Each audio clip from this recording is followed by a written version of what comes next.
Good evening, everyone. Welcome to another session of CNA seminar series. It's my pleasure to introduce today's speakers, Dr. Gaurav Aggarwal and Rohan Srirelkar.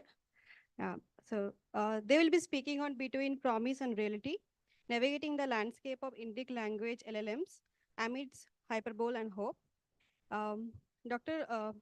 Let me speak about Dr. Gaurav Aggarwal first. A computer science BTech from IIT Madras and PhD from University of Maryland. Dr. Aggarwal has been working in the area of machine learning for nearly 2 decades, including successful stints at Google Research, Yahoo Labs, and his own startup, Fasciate, which was acquired by Snapdeal. Gaurav Aggarwal is currently the founder and CEO of Ananas Labs, bringing fundamental advances in AI through real-world applications. He is also an anchor volunteer at iSpot, a mission-oriented non-profit technology think and do tank driving 30 years orbit ships. At iSpot, Dr. Aggarwal is actively involved in bringing techno-regulatory innovation for AI in India. And Mr. Srirelkar is a young Indian ML engineer who is leading community efforts to benchmark Indic LLMs. We request the online audience to be on mute unless you have any questions. And for any questions, you can unmute and ask. Over to you, Dr. Aggarwal and Mr. Yes, Sridhar. thank you, Ankita. So yeah, when I had asked Rohan for his bio, and he was like, "I have never shared my bio." So I said, "Okay." But I just wrote that up. I don't know. It doesn't obviously describe him well, but that's how he is. Like, in fact, I am meeting him for the first time, like Manu. So he's my ex friend, or not ex. It sounds weird. Twitter friend. So we engage a lot on Twitter, and feels like we are close friends, although we had never met. But I thought it'd be good to have him. And the reason that I got him here is because we are talking about LLMs and the sort of in the typical Indian way. A lot of people think we are making a lot of progress, which we will check. And Rohan, I think a week ago, had a long Twitter post, which got a lot of mileage. A lot of people were angry, a lot of people were excited what he wrote. He actually called it out basically, that what the hell are we doing? I mean, it's good to celebrate when we are doing well, but if you're celebrating when we are not even in the race, right? I mean, you're not even the last literally, then something is wrong. I know this is being recorded, and a lot of my ex-colleagues, my ex-bosses will be unhappy, but let's do what we do. So the questions we have to ask, right? When we say Indian LLMs, is it like Indian language LLMs or Indian LLMs? By Indian, I mean the sovereign LLMs, right? Do we need, and I'm loosely using LLMs as a placeholder for large AI models. It is not just about language. The signal can be anything. It need not just be language. Just please keep that in mind. A lot of times people don't realize it is not just about language. Any signal, be it visual. Obviously, you see visual LLMs. Be it any other sensory input that comes, it is relevant for all of them. So I think first thing we should remember, it's not just about language. There was a term that became popular a couple of years ago, foundation models. Somehow that didn't stick. That term was coined by Stanford people, but somehow people said there's nothing foundational about it, so let's not call it that. So we came back to LLMs. So there's nothing very specific about language. It's just that the internet applications, uh, you know, revolve a lot around languages. So hence, that is the main application at least right now. So do we like why is it difficult, or why don't we have Indian language LLMs first of all, right? Is it because of lack of data or something else? And we'll try to throw some light on it. And the hyperbole here is right. I mean, we are celebrating, we are patting ourselves on the back too soon. I think that's what we are saying. We are saying there have been claims that we are better than GPT-4. I don't know if you read them. I'm sure Manu spent some time on Twitter, so he probably has seen that. But it's like without even telling the benchmarks. It's like me saying I have developed something which is better than GPT-5, which never came out. So I hope we are measured and rigorous in our claims so that it helps the community. And when I say community, not just academic, but even startup community, the corporate community. The reality is we are still very limited, right? But the hope is like people like Rohan and so many others who are doing it as part of their startups, their jobs, and also as part of their open source efforts. Actually, I think that is very exciting. So while some of the incumbents are sort of making claims which are dubious, but some of the younger talent is doing amazing stuff. Another person I actually wanted him to be here. His home is in Malleshwaram. He's second year undergraduate kid in VIT. I'm sorry, I'm sure he's online, and I'm sorry I'm calling him kid. You're probably half my age. So second year undergrad kid who created this Kannada Llama or whatever they call it, right? I mean, they have not even done any AI course, but this is exciting. And now he's like, he calls me every other day. He's trying to build something for Sanskrit, which is not just a rehash of what people have done, but we are trying to understand the linguistic properties of Sanskrit and see whether we can do better. Like that's what we are told, right? Like Sanskrit is a very sort of disciplined language. It has a structure to it. It is not just, I mean, there is a design element to it. Can we bring that up instead of just throwing data at the problem, right? Then there are like things that we need. We need more digital data. We need more efforts, more capital, more benchmarking, which are missing right now. And in fact, Rohan is trying to start something like that, and I'm helping in that. Rohan, do you want to tell something about you before we go ahead?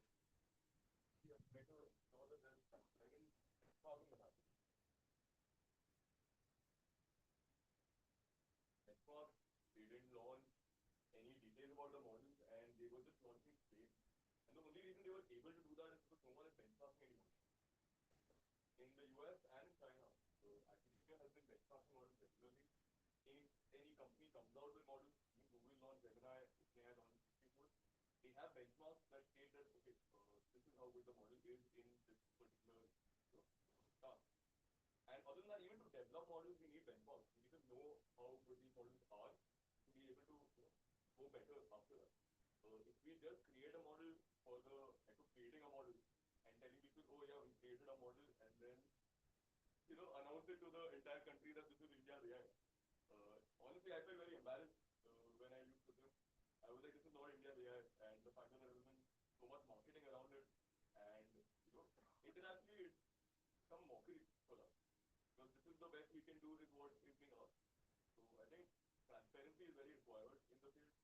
I think benchmarking is necessary. Plus, for Indian languages, there aren't that many benchmarks that are good or even existing. Until we have these benchmarks, it'll be hard to understand and gauge how good these models are. Testing manually is a very laborious process, and honestly, not a single person can't test out those models easily at all. It needs to be done at scale, so we need to find benchmarks. Even internationally, the benchmarks are a little noisy. A lot of people have contaminated their data set with the answers of the benchmarks. So, kind of like... Yeah, there's another problem, right? If you think of it. Like when you train on everything, then what is train, what is test, you never know. Yeah. Pretty much everything is train and everything is test, right? So the target leakage, as we used to call it, old school days, right? A lot of our, like, those of us who studied machine learning in, before the deep learning era came, we were told, like, you should not overfit. I mean, your model order, right? I mean, electrical people at least will understand, not CSM. Model order was a thing. You can't take a higher order thing to when you don't have data. I mean, you're just capturing noise. Today, actually, we are happy capturing noise because most likely anything you ask is there, and your answer looks good. So why not, right? Memorization works, right? I mean, and generalization is not really needed, unfortunately, because of these benchmarks that he's talking about, right? Let's get at. So this is where a lot of this craze about transformers started. This paper by Ashish Vaswani and Nikki Palmer from Google. And look at the number of citations already, right? I just took this screenshot today or yesterday, 111,000. Most well-established researchers, and across the world, don't have their total citation count, getting to 1 lakh. So I just checked, just for the sake of it, my PhD advisor, Rama Chalapa, is fairly well known in image processing, and now everyone is machine learning person. His count is around 97,000, all citations across all his papers. And he has graduated more than 100 PhD students in his career.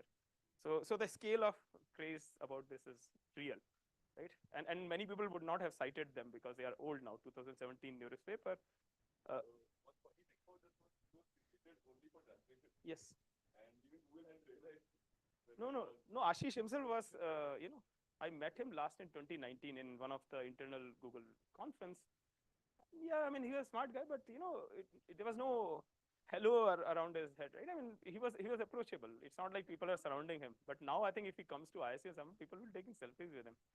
It is like, So I just drew this picture just to make sure that we understand what we are talking about, because a lot of why, is the like audience here understand transformers, the larger idea? Yes, no, maybe? No?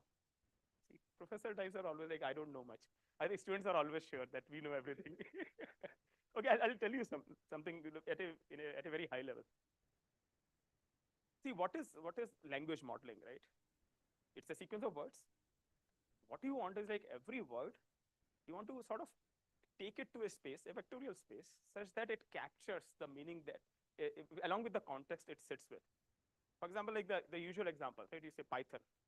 Depending on the context, Python may mean language or snake.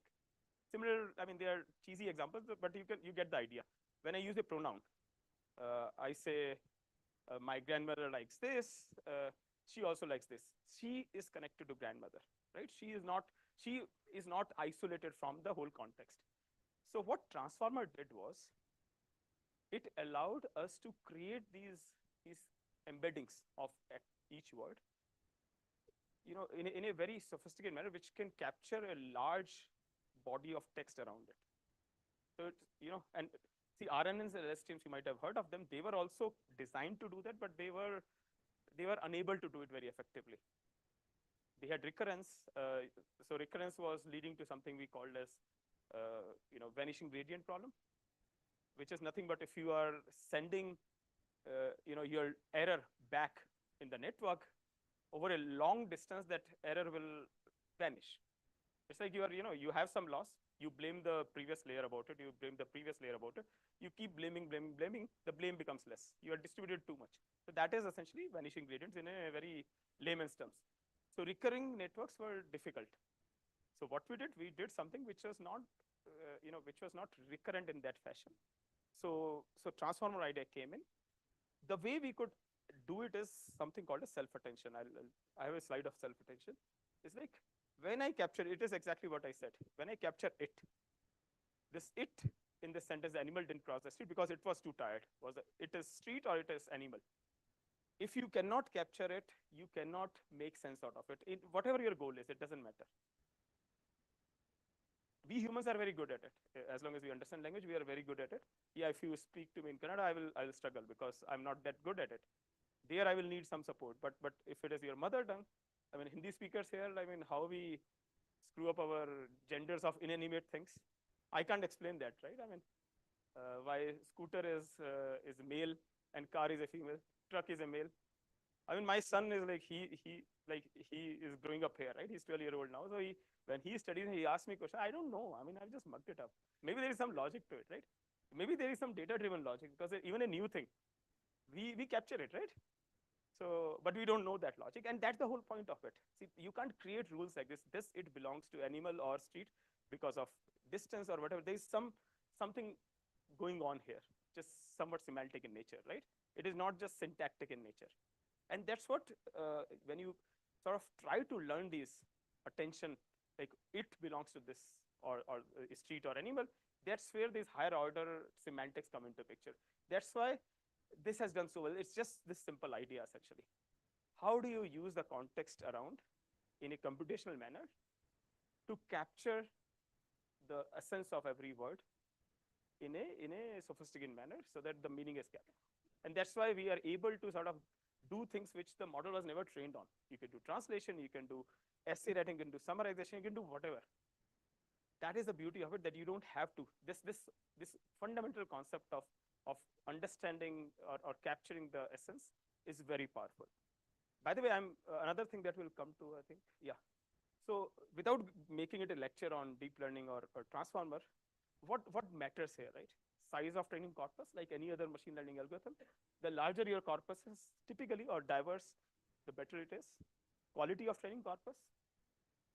Obviously, if it is too noisy, if you are learning your language model from text which is very noisy, very bad, totally out of context, has a lot of errors, it's not going to work. Size of vocabulary. What is vocabulary here?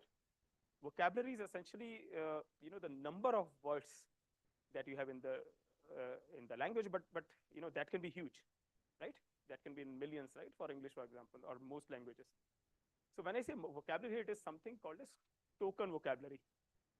So you might have heard, like, if you have used any of the paid subscriptions of ChatGPT, Gemini, Bard, anything, right? They charge you on tokens.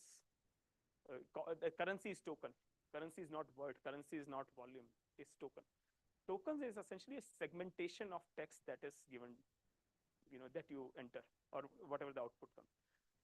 Typically, think of it like Huffman coding.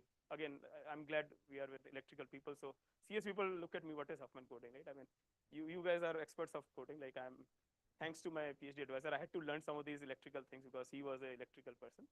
So essentially what you do is, instead of using every word as an entity, you segment it such that the words or the sequence of characters which occur more often, you give less bits to represent them so that it is a more efficient encoding.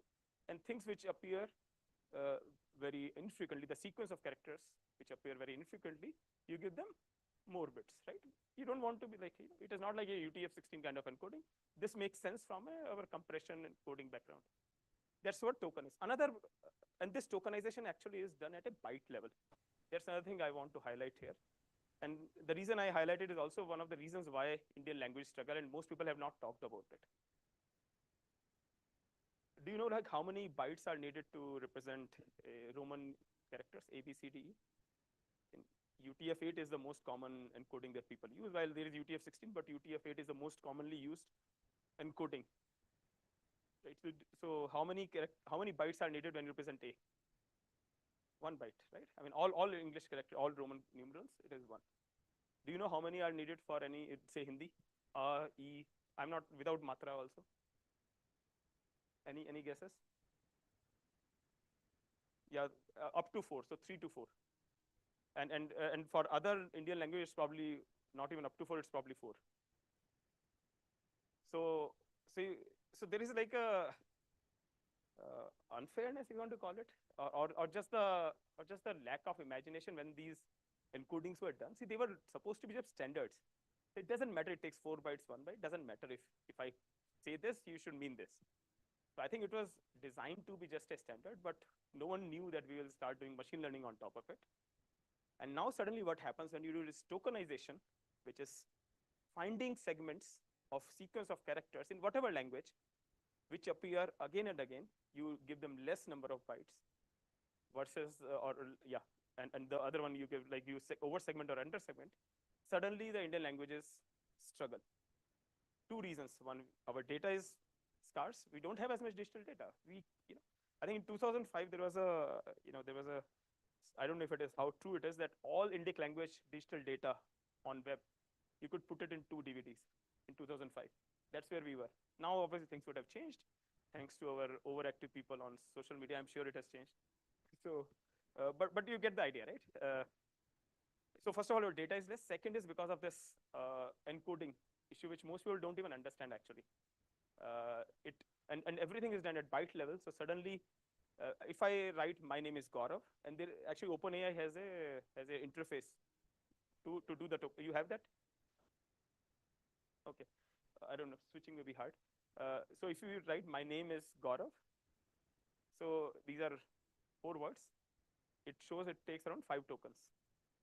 If I write Mera naam Gaurav hai. Sorry, Hindi is most comfortable to me in Indic languages. So how many characters?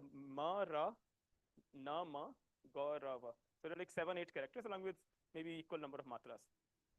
Even if you represent matras separately, how many individual characters are there? Maybe 12, 13 in this, right? But you know number of tokens OpenAI generates for this? 17 or 18. I'm like, what the hell are they doing? Like, how can you go half A? You can't do half A. There's nothing. The reason that happens is because of this byte encoding. And why do they do byte encoding? Can anyone guess? Because they train on the entire web. So they have to be inclusive for all possible characters that are possible, right?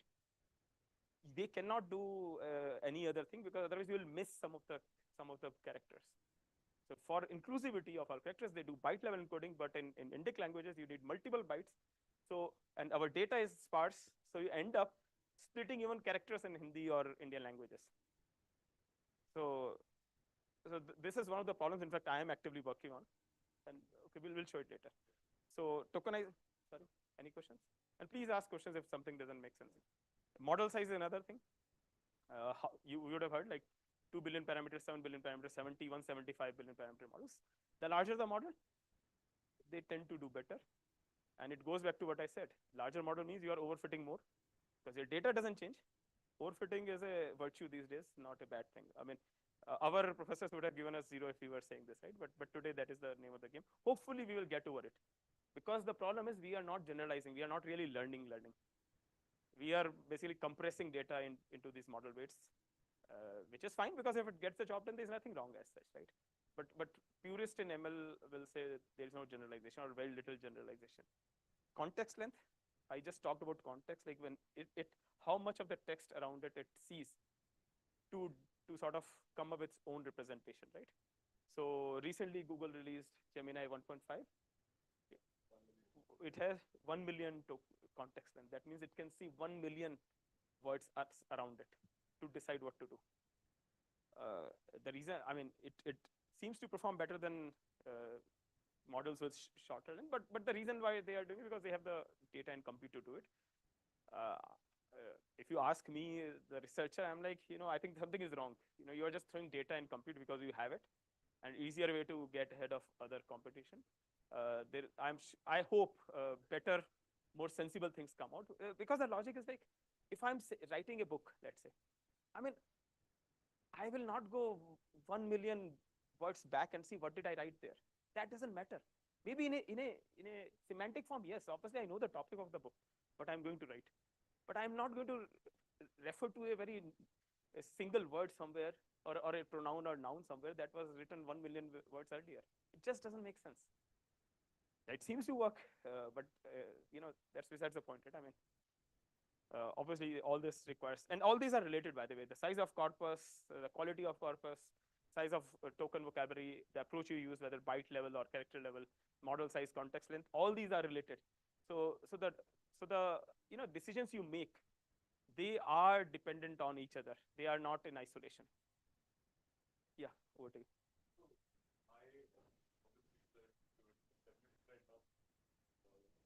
Just like with the industrial revolution, there were people who said we're going to lose jobs. There were people who were worried that what is going to happen in society. There were people who were scared, and there were people who were saying, no, we don't want machines. So we are going to lose a lot of jobs. But I personally believe that Uh, Rohan, you're not audible at all. yeah. Mic is off, probably. Hello. Hello. Am I audible now? Yeah. Yeah. Yes, yes. Yeah. I really believe that we are witnessing revolution right now. I have met too many people in the past 6 to 8 months whose lives have changed because of AI. My life personally has changed. I have managed to learn at a much more accelerated pace than I was learning at before. The ability to just ask questions, random doubts, to translate, words that I don't know what they mean. Right now, a lot of knowledge is terminology, right? Terminology that I might personally not understand. And the ability to just ask someone has considerably changed everything for me. I didn't understand scientific notation before properly. I read research papers. I am a little dumb that way. But when I fed it to GPT-4 and it spit out Python code, I was like, okay, this I understand.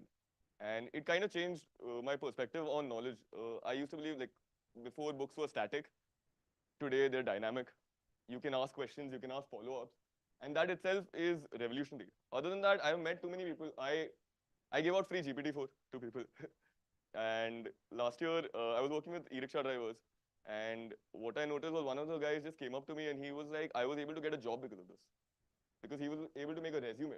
He doesn't know English well, but he was able to, in Hindi, ask, interact with ChatGPT. And he was able to just get a job because of that, because he was able to make a CV. I know too many teachers today who make lesson plans, better, higher quality lesson plans because of GPT-4. I know one of my interns, he writes code by commanding GPT-4 in Tamil. Because for him, thinking in Tamil is easier. Right? It has just made a lot of things easier. And for someone who likes to build a lot of things, who lacks the knowledge, I would previously have to do like an entire course. But today I can just on demand ask questions and I can get the results like, okay, I need to do this. So I think it's revolution. I think a lot of people who want to build things have considerably accelerated. And just like with the industrial revolution, it brought about jobs for mechanical engineering, it brought about an entire field. It brought about jobs for machine operations, and like everything we have today is because of the revolution, right? Other than that, again, as I was saying, this is a quote from, I'm reading a book called Story of Philosophy. And in that, there was another quote that said, human knowledge has become too great for the human mind. Because now there is so much terminology, right? That you have to specialize in, and you have to specialize in an entire field just to be able to know what something is. But today that has changed simply because now there are these models that you can on demand ask questions. And that has like just changed society, I believe. Again, I think this is pretty much the same information. But so, go what ahead. I truly believe, so one of my cousins, he does a lot of volunteer work in Kaza, Spiti Valley. There, there's a school with only 15 kids, all in different age groups. And there's a teacher who drives 60 kilometers away to teach them. The quality of education is really bad. This is primary education itself where it's suffering. The kids don't know English. They don't have access to educational materials in their local tongue. And that is, scary because they're never going to learn. With LLMs, with AI, that changes everything because now every kid can have an individual teacher teaching it in their language at their pace. If they have any doubts, they can ask doubts, at a parallel level. Like each kid has their own teacher now. It's not there yet, but I believe that is where we're going, and that democratizes knowledge. It democratizes intelligence. Everyone will have access to intelligence, and I think the divide between urban and rural changes because of it. Like this is the future I hope happens, where everyone is living in harmony and everyone has equal access to information, to knowledge. And obviously, this image was generated by one. Oh, this is also AI generated. Of course. I mean, how do you create these images? I mean, AI generated. As many of you know, I volunteered for iSpirit. So 2 days ago, I was at a workshop that we had organized, and I needed to visualize something. There's no way I could have drawn it. Like given my drawing, I mean, myself won't understand. Like even like if I go back to my school days, even the basic drawings, right? Even the biology or chemistry, physics drawings, I used to struggle. Anything which was not with scale or the geometry box, right? Manu is smiling. Maybe he was like me. so what do? You just and you can interact with. That's the beauty of it, right? So yeah, back to you. Now, recently there have been these three guys who've come up with Indic LLMs, and they've been playing the patriotic card very heavily. They've been like, this is India's AI, and they've been acting a lot like they have created OpenAI in India. Yeah, just to go over them, right? Sarvam is like, it's a more serious effort. Yeah, as such. relatively better. led by Pratyush. Many of you may know he used to be an adjunct faculty at IIT Madras. He was a researcher at MSR, but adjunct faculty there. So and he's I forgot where he's PhD from, but he's a good guy. And Vivek Raghavan, who used to be the architect for Aadhaar. So they are doing good work, but I think it's too far behind basically, right, in terms of what is happening in the world. So I think all their claims were right. Just to put things in perspective, they had rigor in their report and everything. But Kruthrim, you can't say that. Maybe you can talk. Kruthrim was pretty much didn't announce any details except this word that we had trained on 2.2 trillion tokens, which was just a random piece of information that I don't think reflects anything about the model. While claiming to also be surpassing GPT-4. I think the next slide has the info on like can yeah. So here they've claimed model performance on par with GPT 3.5, which is a lie. I have used OpenAI considerably. On the benchmarks maybe, but they weren't benchmarks they created. And the funny thing is, in the report they were talking about how GPT-4 isn't good with Indic languages. However, in their benchmarking they use GPT-4 to benchmark their models. So basically the limited point is, without getting into too much details, I think Kruthrim, which is from Ola, I think it is publicly available. And if you use Ola, maybe some of their notifications are probably Kruthrim generated. Most I don't know. And they notify about Kruthrim also. Yeah. So but the limited point is like either we are too far behind or we are making claims which are not grounded in reality. In fact, the problem, he mentioned 2.2 trillion tokens. Actually, the reality of Indic language, we don't even have that many tokens, that many words. Yeah. They're not there. So I don't know how do you train on them. I mean, you will need literally the GPT-4 or the latest models, and which are trained on all languages. That is around 4 trillion tokens. That's That insane. includes 13 trillion is GPT-4. Is it 13? Okay, maybe they they've have been gone. synthetically creating a lot of data. Okay, synthetic data. But the real data, the entire web is around 3, 4 And trillion. another issue with even GPT-4 and Claude 3 Opus, which came out, I was testing it on Malayalam and Tamil, and the issue was that they were fluent in speaking it. However, they were speaking very bookish language because that's the only data available to them. They don't have conversational data itself, so they speak in the bookish style that they've learned from. And that is also a big issue because a lot of people have different dialects. Yes, I don't know what you meant here. So if you open this website, they have ridiculous claims about having 1 billion users and having a video generative model, and just obnoxious claims that I was a little embarrassed by. Yeah, I've now tried it, but the reality is, as you said, right, there is a sort of a craze for claiming Indianness, right? There are Yeah. 3 different efforts called Bharat GPT. Oh yeah. There are 3 different efforts. I can't enumerate them and don't want to embarrass anyone, but there are 3 different claims. There is a model that is going to come out which is called Hanuman. I mean, I am myself a fairly religious guy, but I don't want to. I mean, right? I mean, how we speak about models. This paper sucks. That paper. I mean, suddenly you bring gods in this. I hope we stop doing this. Yeah. Right? This is just bad science. I mean, I think it's playing the patriotic card, playing the Indian card, but not really putting in the effort behind it. And I mean, how can Hanuman fail? I mean, I don't want to say that. Right? I mean, come on, right? I mean, that will be bad. I mean, I'll feel bad personally, right? I mean, so I hope we don't use India or God names or whichever religion it is. Doesn't matter. It just and the why do you use it? You use it because then you have something else to hide or you're not good enough, I think. So reality, yeah. Reality is, Krudram is probably a 7 billion parameter model. They haven't announced, but looking by the performance. OpenHati was also a fine-tuned 7 billion parameter model. 7 billion parameter models don't need as much compute, especially to fine-tune. I was able to fine-tune a model for 15,000 bucks. By the way, just to understand, so there is the way model training happens. A large part of the compute needed for training these large models, 7 billion or 175 billion, is like training the base model. Even 7 billion parameter base model will probably take a few tens of thousands of dollars, or few millions, few millions. 2 to 3 million. Yeah, $2 to $3 million. The 175 billion parameter model will probably take up to like hundreds of millions of dollars, the base model. But a lot of things that are being done today, and which Rohan talked about, is like you can fine tune them. What is fine tuning?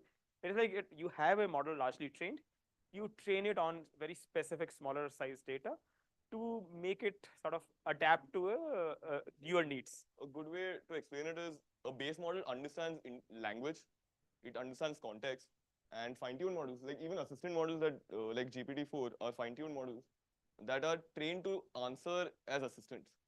So they have been fine-tuned to answer particularly as assistants, whereas a base LLM is something that will just complete a sentence, no matter what the sentence. So most of the models that you see that are coming out from India or not academia, but the industry, they are largely fine-tuned, although they sometimes don't mention that. And they are dependent on the base model somewhat, and also come with whatever idiosyncrasies of the base model. So it has 2 problems, right, in a way. Like one is like we are dependent on something else. It's like you are saying I will build a new mobile OS, but it is based on Android. That doesn't mean anything, right? So because the reason I mention it, if it is, remember first slide, it is Indian language LLMs or Indian LLMs. We have to differentiate between the 2. Like why were people doing 5G research in India? I mean, it will happen eventually even if we don't do. So I think there is a need to understand it is not just Indian language LLMs, but it is an Indian LLM, because they will find applications in everything, including sovereign applications. I mean, I don't know how many of you know that UPI, right? Or there is while Google Pay exists, but there is a RBI mandate that the finance data of Indian citizens cannot go out of Indian soil. I don't know how many of you know American Express. They were banned from issuing new cards about a year ago because they didn't comply with this requirement. MasterCard was banned. In MasterCard.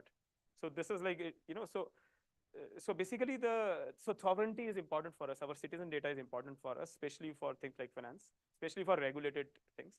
So when LLMs find applications in sensitive areas or things which are important to India, you can't imagine us relying on these base models, which we don't have. Just fine-tuning will not do it. So we should think beyond just languages. Additionally, so the entire reason GPT 3.5 is free is so that OpenAI can generate more data so that they can train on it. They do RL on it and then they train on it. However, a large amount of the user base is Indian. And we are just allowing ourselves to be colonized in data where we are a population of 1.2 billion. The entire reason why Microsoft, Google, OpenAI, everyone is rushing towards AI in India has been because we are a large population that can generate a lot of data. But I don't think we should be colonized that way. Yeah, I think we have already covered this language value. So other things like our value values system. is something I want to particularly talk about. So recently, Google model had said that Modi is fascist right before an election, and I don't know, but even though I love GPT-4, I use it every day. I don't know how I feel about a company in San Francisco deciding the values of my model, right? I want it to be something that's decided upon by an Indian company at least, and I think these values, because these companies have shown that they are capable of pushing agendas. And I don't think as a country we want an outsider's agenda being pushed here. And if you have seen the Gemini model recently, especially the image generation from there, it's all over the place. In fact, my Googler friends are also not super proud of it because they went overboard with it. Right? I mean, in fact, they went so overboard they had to sort of discontinue it. And right. So I think value system is very important, right? I mean, we don't realize it's not just LLMs, right? I mean, when you use Instagram, TikTok, YouTube, any of these social media sites which are sort of I mean, we think we are consuming them, but actually they are consuming our mind in some way, right? So everything that we see, I mean, when we are spending more time with them rather than our friends, families, parents, I think we are being fed whatever they want us to feed. And with LLMs, it will only become more pronounced because there is no source, right? I mean, there is no source. I can say it is a model. Model is giving you something.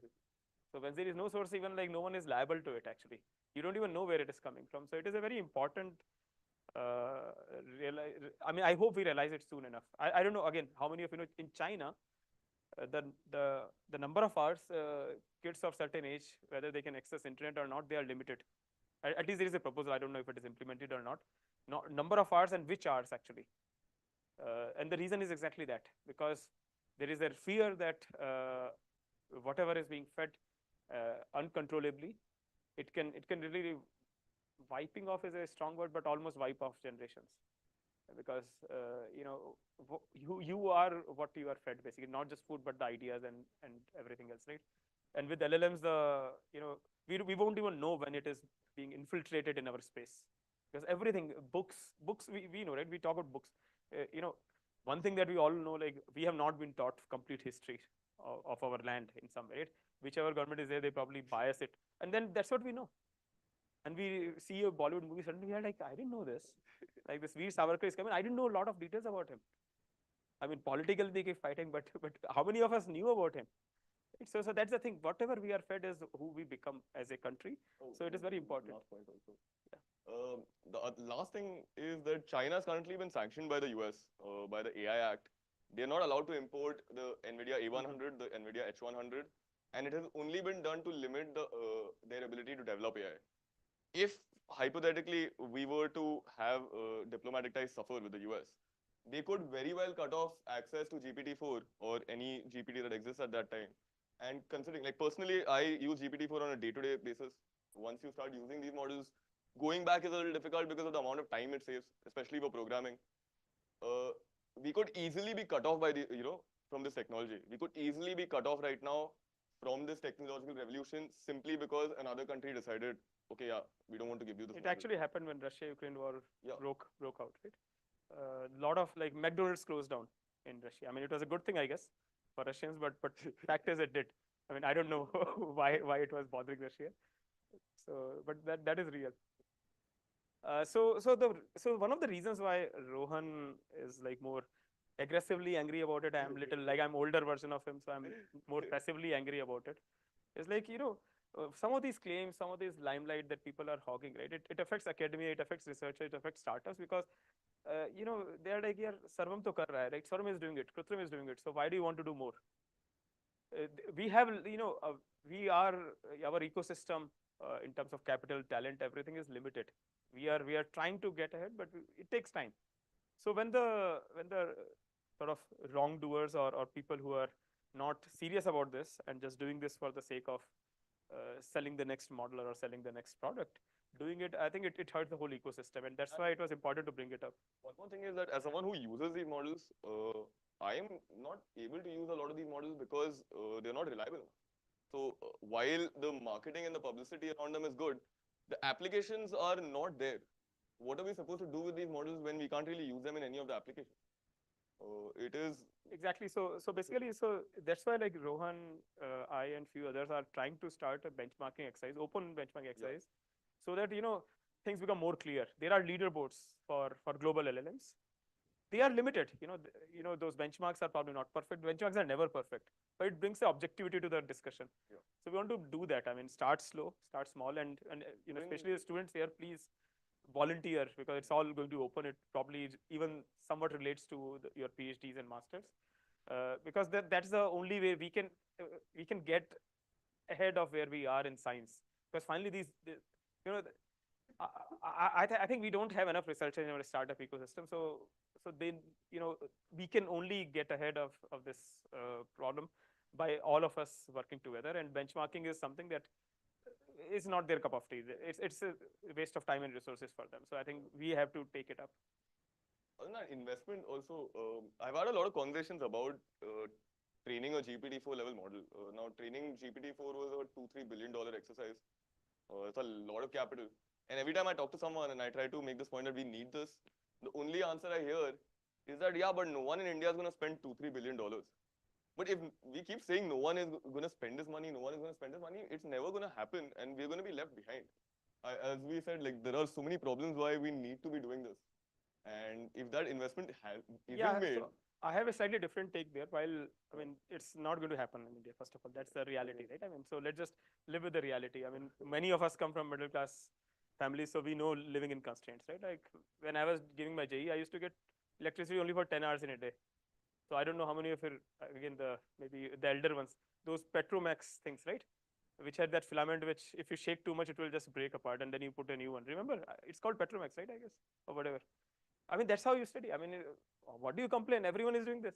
You are not special, or you are just you should have born in a rich family.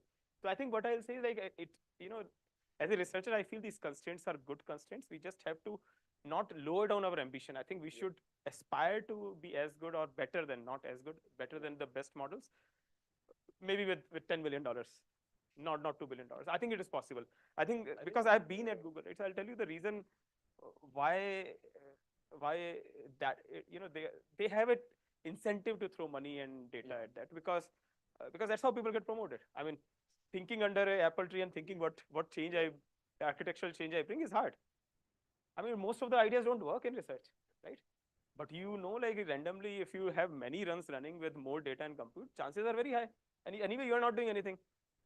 You are not paying for that compute. Someone else is. So it is like a free money for them. So my belief is they will actually keep doing it because there is no incentive to not do it. But here, because of that constraint, if we push hard enough. I mean, 10 million, the issue is, again, we end up training something that is 7 billion parameters compared to models that are 25, 30 times larger, right? No, get to GPT-4 level generalization or memorization, whatever you call it, with $10 million. I think we will get there. Trust me, you'll get there, and you'll be part of it most likely. So the hopes again, among all the doom and gloom, right? Yeah. I think there is a lot of efforts. Bhashini and a lot of our friends from Art Park actually are involved in voice data collection across various districts in India. Our friends in IIT Madras are involved in a lot of Indic language data collection. Synthetic data is always there, but the problem is synthetic data is synthetic. So if you are translating, the value system goes for a toss. A lot of things don't make sense when you translate from English to one can always take up, let's take the entire web and translate it into Indian languages. Doable, but it changes the whole meaning often, right? Lot of efforts from government, which is a positive movement. Like recently, 3 days ago, government decided a cabinet note, 10,000 crore assigned for India AI mission. I think that's what they are calling it, which includes, I think, 10,000 or GPU farm, along with many other things. So at least they are waking up to it. They realize that India is not like Bay Area, so a lot of capital needs to probably come from government side. And I think it will also help researchers here in ISC. Because it actually, even academia, right? It's hard. How do you compete?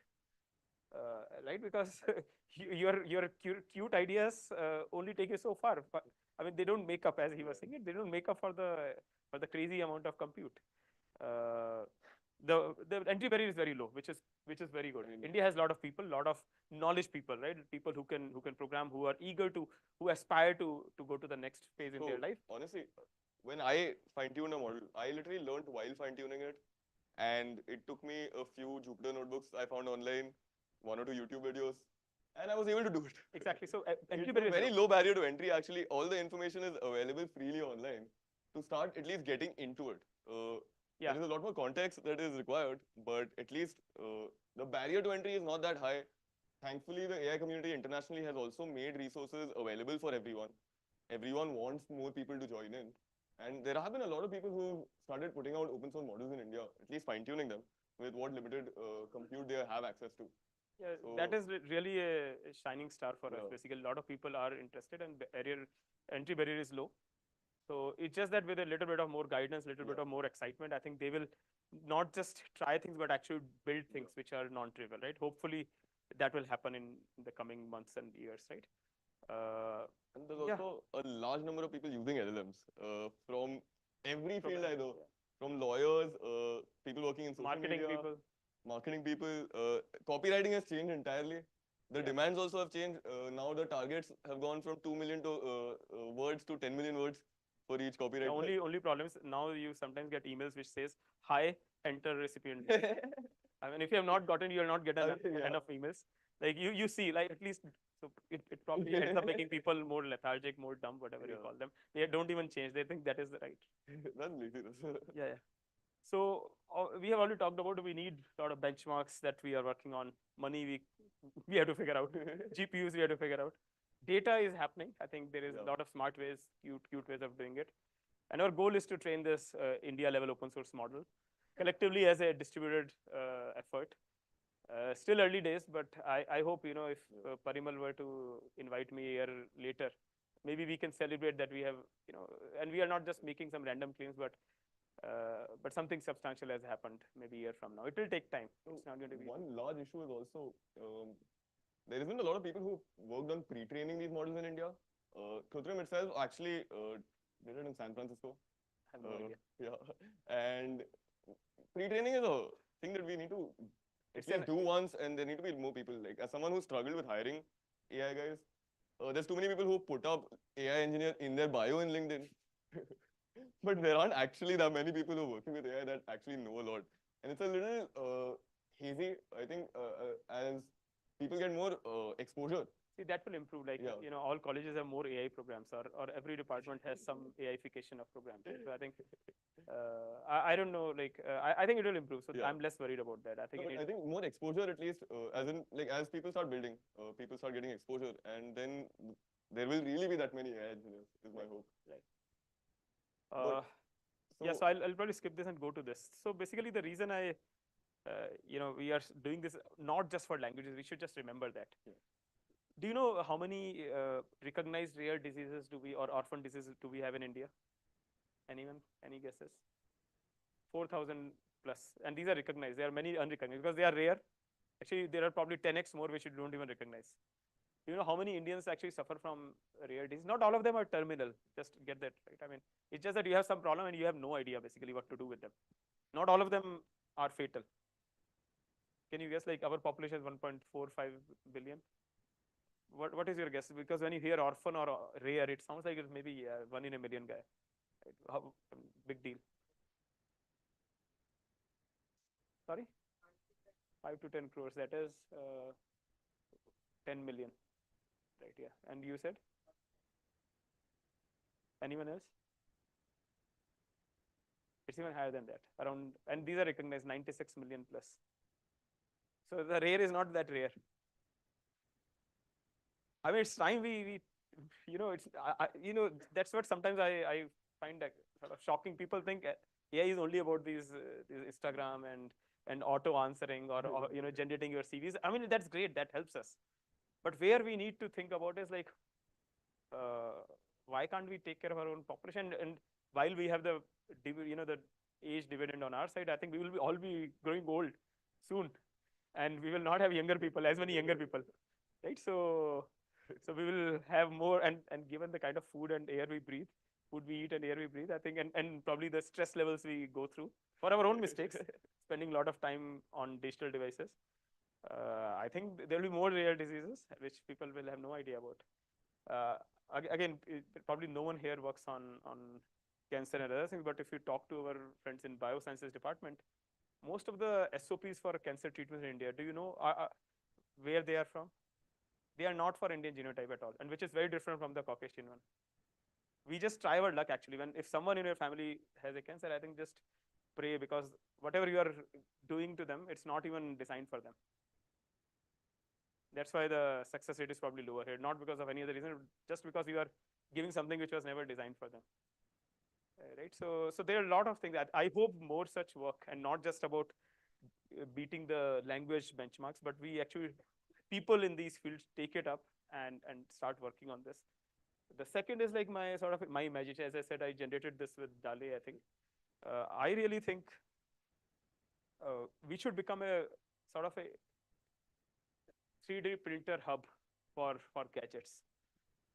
Right? Think of like, suppose you want to, so my mother-in-law recently had a fall, and we realized that it was a mild stroke. We thought like, now we are worried. She's like 76+-year-old, and she goes for a walk. She's in bathroom alone. So if she again has a fall, what do we do? I mean, you can think, if you are more gadgety kind of person, you will say, okay, get a Apple iPhone and an iWatch, and it has fall detection. But that's not very feasible for many people, and it is not for elderly people. They may not even relate to it. So many gadgets on their, I mean, it doesn't look Indian. So just imagine if you could design a bangle, like everyone wears chudis here, right? So which had all these things, which looks like a bangle, and it's not the same for everyone, right? I mean, we don't want to wear the same bangle that everyone else wears, right? So just imagine if you could 3D print this with all the gadgets. It's not just a 3D model of it, but along with all the constraints, all the limitations, all the requirements needed, along with the design. That would be wonderful. It doesn't exist today. I think 3D printing of these boards is becoming, not 3D printing, but printing of boards is becoming a reality. I know of few people even in IIT Bombay who are doing this. But if we could just take it one notch further and combine this with 3D printing of gadgets, that will be, it's a dream. I'm pretty sure it will happen in my lifetime. I hope India takes a lead in that. Third one is like, again, hardware. So it is not just about models, like what China is facing about, like NVIDIA can't ship their GPUs to China. We don't have any capability of making any hardware, any compute hardware, right? I would again imagine like, I think it is like creating custom-made hardware for models. Remember, those of us who come from compiler background, you used to sort of write your code or compilers which would optimize, which is optimized for the hardware. Can we do other way around? Now you have whatever model, say Rohan has written. Can you design a hardware or print a hardware through AI with all the constraint, all the requirements of memory and throughput and everything, and just print it out, because you know everything about whatever the limitations of hardware are. So these are the like 2-3 things that I would leave you with, like which we should be ambitious about, so that we are not just creating another GPT. AI is not about just creating another GPT, but it is about again, something that I should have mentioned, like these models are essentially universal function approximator, which many people don't realize. Right? I mean, you have data, you don't know what function to fit. If you have reasonable data and there is pattern to fit, it will figure it out. And with that idea, right, so many things become possible beyond just languages. And I hope many of us in India, again, there is a sort of an Indian factor here, do this so that we are not always playing the chasing game, but building something which is outlandish. And we have our friends here, I mean, in ISRO here, who are not very far from here. And I think people, like even in Chandrayaan, many faculty members or students from ISC were involved in that, right? I mean, I think when they thought of landing on the southern pole of moon, they probably did it 10 years ago. That mission started 10-15 years ago. It's not like suddenly they realized we have to do it. So some of these sound crazy, but unless someone envisions them and starts working towards them with all the failures that will come along the way, we will not be a sort of a leading nation in science and technology. I refuse to believe that. I think we will be. So with that thought, I will just stop here and take any questions.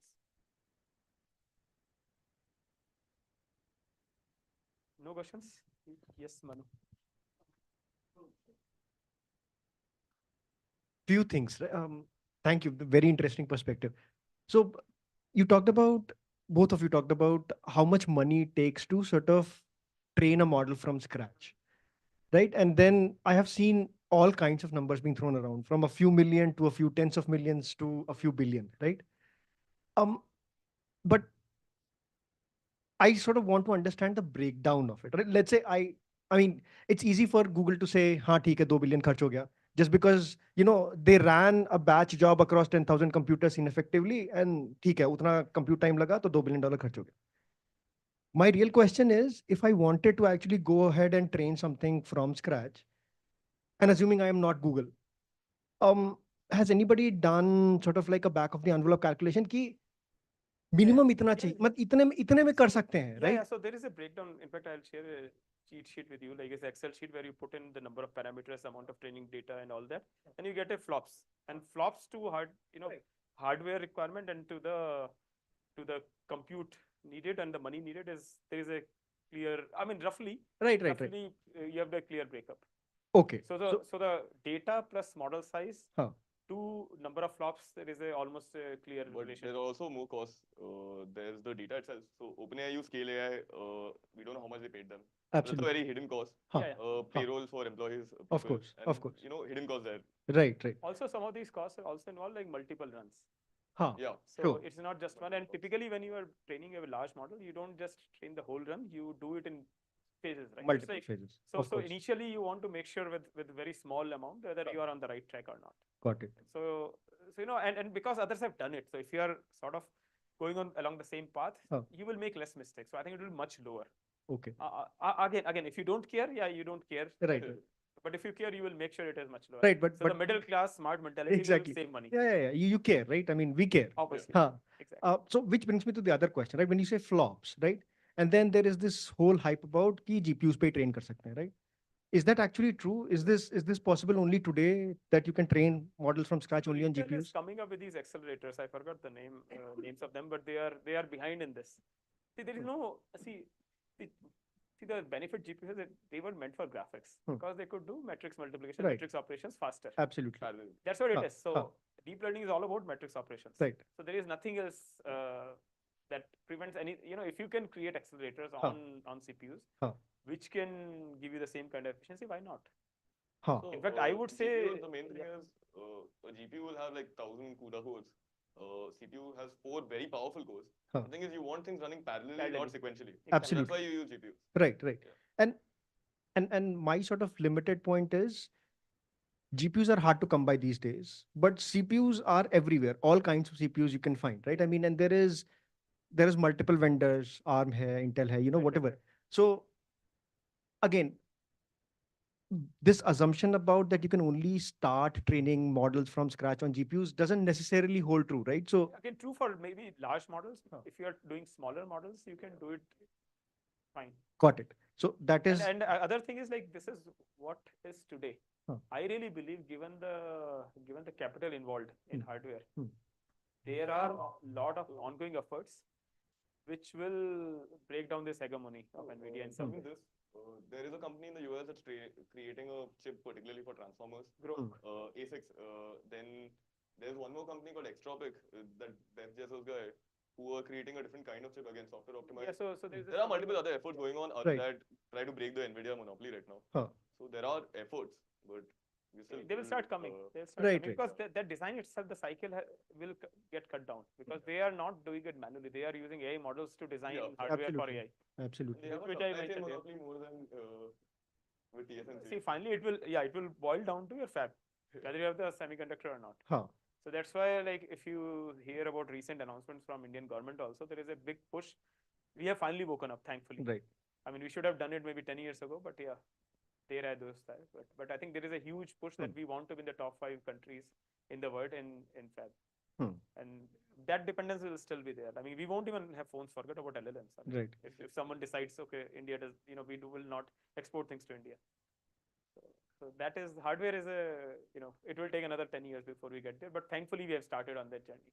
Yes, Aditya. Right.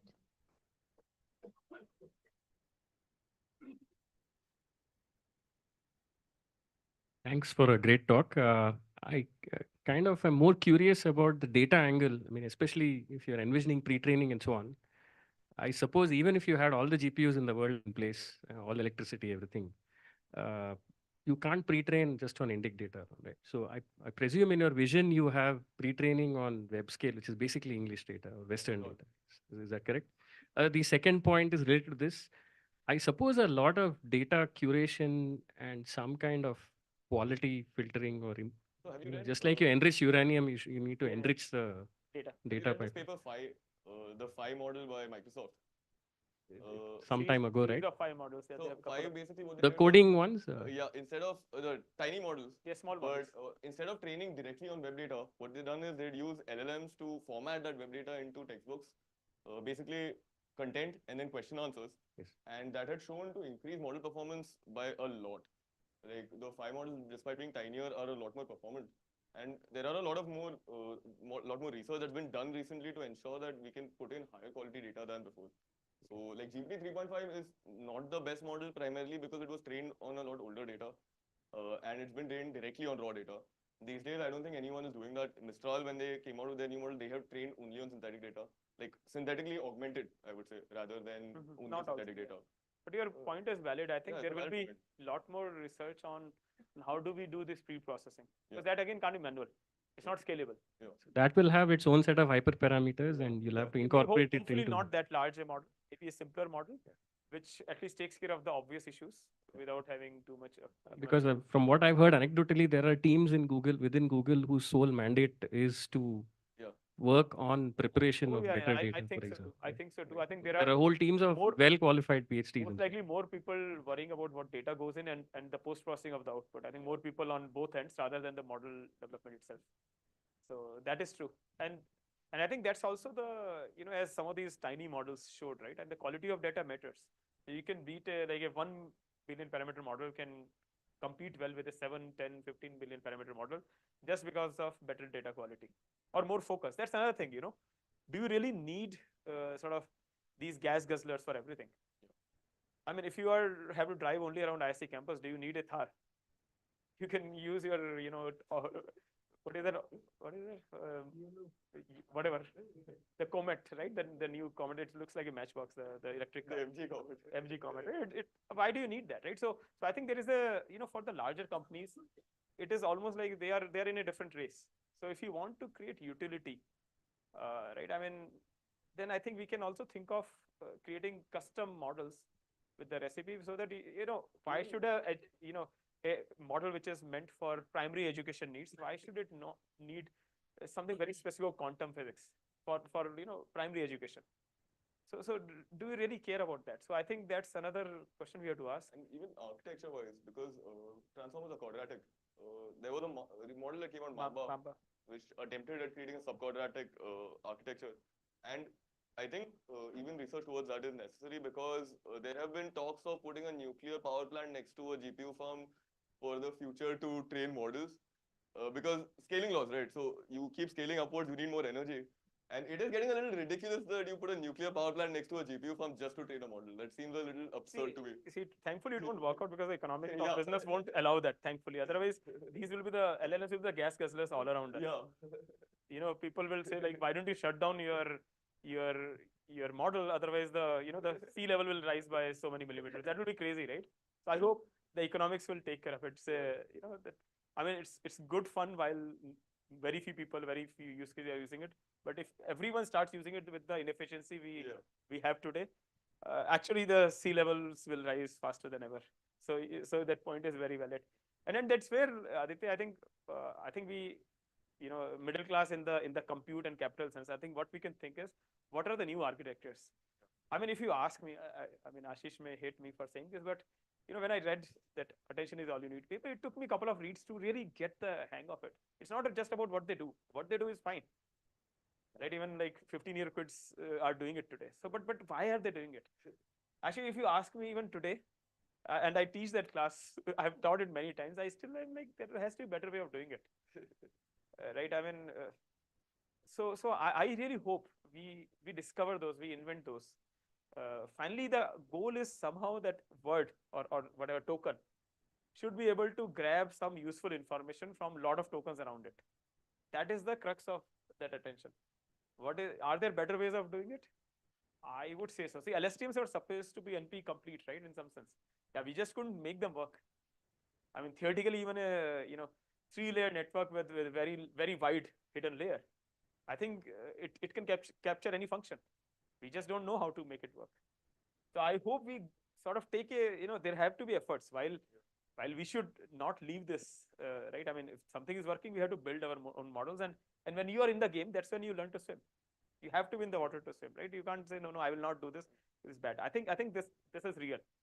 This revolution is real. But while doing it, we should be in the lookout for these idiosyncratic, crazy directions, which are against the traffic in some way, right? I mean, I think that's the only way we get before around. the talk also that if there's a race, the only way to outcompete them is to be building something new instead of playing catch up. Because if we are trying to replicate, we're never gonna surpass. We'll always be one step behind until we grab that crazy new direction or build something that is not been built yet. And one of the problems that is not happening in West, which has very strong university system, is right. Tell me one AI professor in US, a popular one, who is not aligned with a big corporate. Name any. I mean, there was an article 2-3 days ago, I don't know which, I think a US publication, that they've almost bought the academia in some way because they pay well. I mean, there's nothing wrong individually, right? I mean, any name you think, like Jan LeCun, Hinton used to be at Google, now he left, but yeah, almost everyone. Yeah. Right? So they are with Amazon, Google, Meta, Face, whatever, all of them, right? So I think that also, given there are few professors here, I think this is our opportunity. I think the US academia has gone to the big tech. So Indian academia, we don't have big techs here, so they are still free.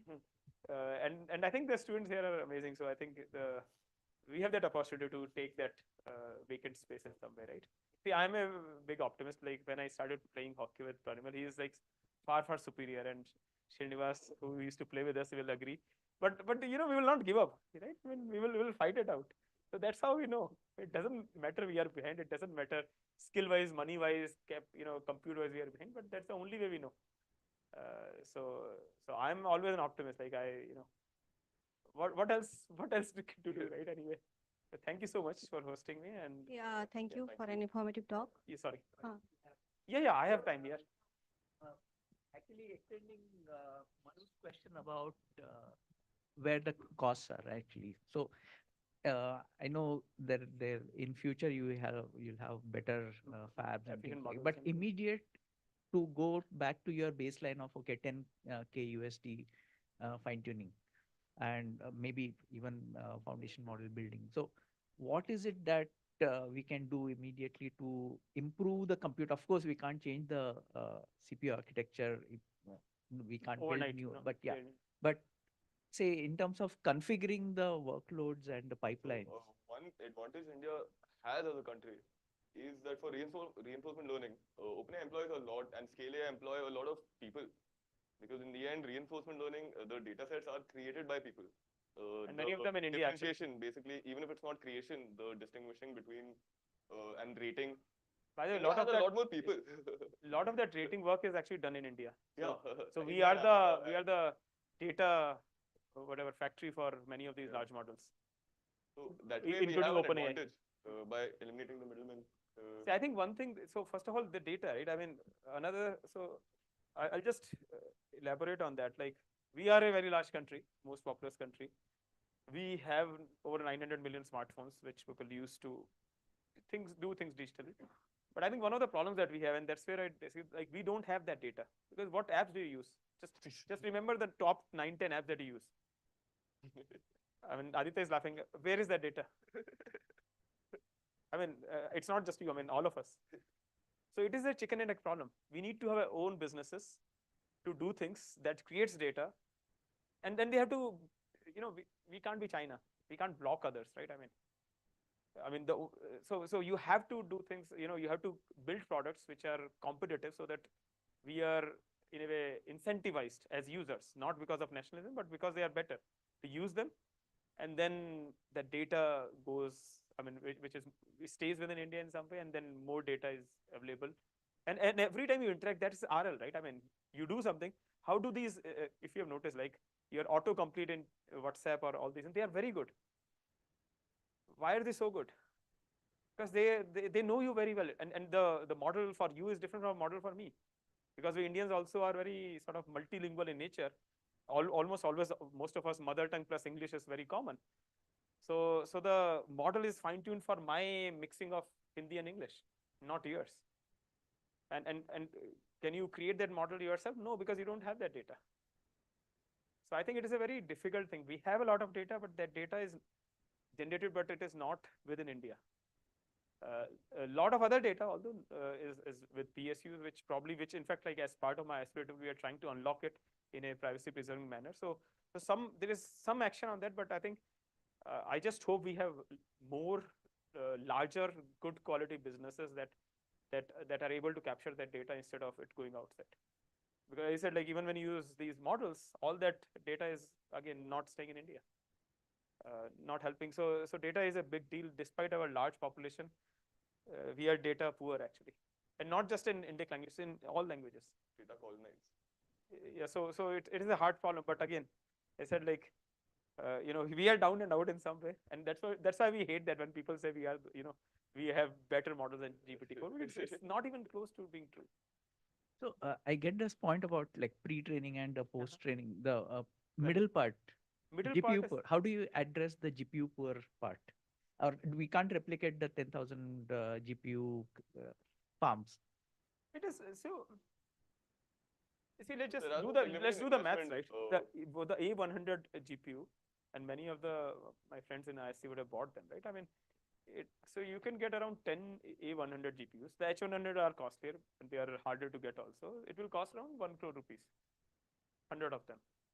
So 10,000 of them is like, 100 crore rupees. If there are people or large businesses willing to purchase that. Yota Shakti Cloud by Hiran Nani. Hiran Nani is a real estate developer, but they have invested they bought 16,000 H100s. And they're setting up a data center in Bombay. E2E Networks has invested considerably in H100s and A100s, and I mean, I use E2E now. So it's not that bad, because you don't keep training those models, right, all the time. Yeah. So think of it as a shared resource.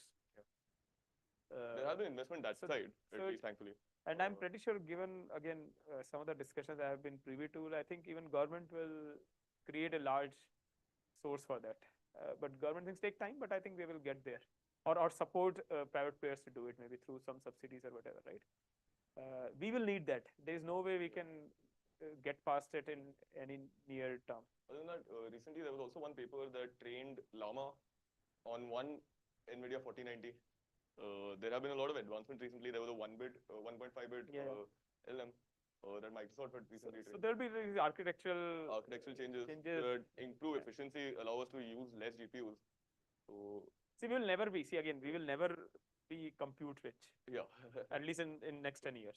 So we have to use our brains to do things more efficiently. In fact, do it better than the larger models, which need billions of dollars of compute. So that's true. But we will not be so poor that we can't even survive.